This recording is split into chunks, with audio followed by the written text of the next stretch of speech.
اس کے ماں باپ نے بڑے لاڈ و پیار سے اس کی پرورش کی تھی۔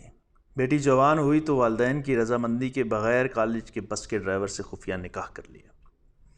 باپ کو جب پتہ چلا تو بیٹی نے کچھ ایسا جواب دیا: ابا جان، میرا نکاح ہو چکا ہے، بہتر یہی ہے کہ آپ اپنے ہاتھوں مجھے رخصت کر دیں، ورنہ میں خود ان کے پاس چلی جاؤں گی۔ مجبور باپ نے کہا کہ بیٹی، اگر تمہارا یہ حتمی فیصلہ ہے تو آپ نے اس گھر سے جو کچھ لینا ہے وہ لے لیں اور خود ہی اپنے شوہر کے پاس چلی جائیں، لیکن یہ یاد رکھنا اب آپ کا ہم سے اور ہمارا آپ سے کوئی تعلق نہیں ہے۔ آپ ہمارے لیے اور ہم آپ کے لیے مر گئے ہیں۔ وہ لڑکی خوشی خوشی سامان پیک کر کے اپنے شوہر کے پاس چلی گئی۔ تقریباً 8 سال بعد اس کی ملاقات اپنے ایک قریبی رشتہ دار سے ہوئی۔ وہ اس کو اپنے گھر لے آیا۔ خیر خیریت دریافت کرنے کے دوران اس لڑکی نے زاروں قطار رونا شروع کر دیا۔ وہ رشتہ دار سمجھا کہ شاید گھر کے حالات صحیح نہیں ہوں گے، والدین کی نافرمانی اور جدائی کا پچھتاوا اسے رلائے جا رہا ہوگا۔ بہرحال تمام گھر والوں نے اسے دلاسے دیے اور رونے کی وجہ دریافت کی۔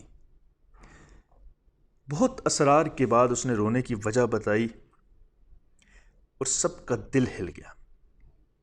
اس نے کہا کہ میں نے والدین کی نافرمانی کی، ان کے ساتھ سب تعلقات ختم ہو گئے۔ اس کا پچھتاوا تو مجھے ساری زندگی رہے گا۔ مالی لحاظ سے بھی مجھے کوئی پریشانی نہیں ہے، اللہ کا دیا ہوا سب کچھ ہے میرے شوہر کے گھر میں۔ لیکن میرے لیے جو بات سب سے زیادہ تکلیف دہ ہے وہ کچھ اور ہے۔